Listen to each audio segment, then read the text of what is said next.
Craftsmanship is a real tradition in the Limousin region. In the town of Aubusson, Mariche is an expert in felt. In her studio, it's all about touch and feel. It's a very sensual fabric. You always want to play with it, to touch it and transform it. Mariche uses a set of age-old techniques to make her pieces. Each movement of her hand is as precise as it is energetic. With a squirt of soap and a good rub, the wool begins to compact. The soap acts as an agent to start the felting process, and it also allows my hand to glide easily over the wool. Otherwise, it would just get caught up in it.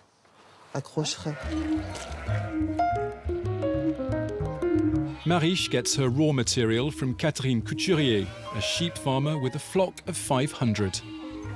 Hello. How's it going, little one? Hello, baby. For nearly 20 years, this breeder has been selling her sheep's wool. I've told Catherine that when she next does some shearing to keep me some of the lamb's fleece, just to see what it looks like. I like this frizziness. I think it's really pretty. But the wool can't be trimmed at just any old time. When they have lambs, they have to feed them, and their wool isn't that beautiful. They're just like us. When we're tired, our hair isn't that great. It just molts. Back in her shop cum studio, Mariche's handiwork is on display. These are wall cushions, little hanging pieces. And this one is a blend of felt and tapestry. There are decorative objects, clothes, and accessories. The texture of the felt is the key to its success. It's very different from things that are knitted or woven. It feels very unique when you touch it. The village of Saint-Hilaire-les-Places lies a few hundred kilometers further south. In this old factory, Christophe and his family are keeping a 19th century tradition alive as they churn out tiles to roof the houses of the area. We still go over each tile individually to give them this handmade look. We really want to preserve this know-how and make authentic tiles exactly as they used to be produced. So we choose to limit the number of tiles we make. Rubbing each tile in sand is a precise technique that's been passed down for 6 generations. But where does this malleable material come from? We don't have to go far to find out, because this tile workshop is located close to a clay pit.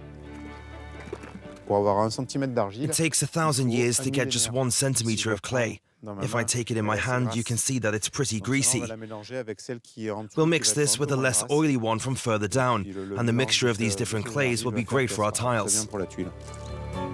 12 different tile makers used to get their clay from this pit. Today, Christophe's tiles are also used on historic monuments. This is a flat tile, but it's very slightly curved so it can be easily positioned on the roof. It's these shelves which gives them this shape. The tiles are now all dry, but before they're placed in the kiln, they need to be spaced out and lined up. Christophe's mother oversees this key step in the production process. Our tiles are characteristic because they're handmade. Industrial tiles have no soul. Next, the tiles are packed into the gas kiln. They're fired for 15 hours with temperatures reaching 1066 degrees, giving them their special finished look. Once they're fired, they take on this color because of the iron oxide in the clay. They have this natural patina, just like in the olden days. These orange hues are typical of this part of Limousin.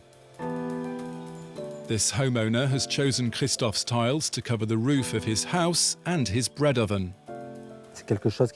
This is obviously better than bringing in tiles produced in Spain or elsewhere, when we have someone on our own doorstep making a beautiful and quality product. Tiles that help protect not just the buildings, but also the heritage of the Limousin region.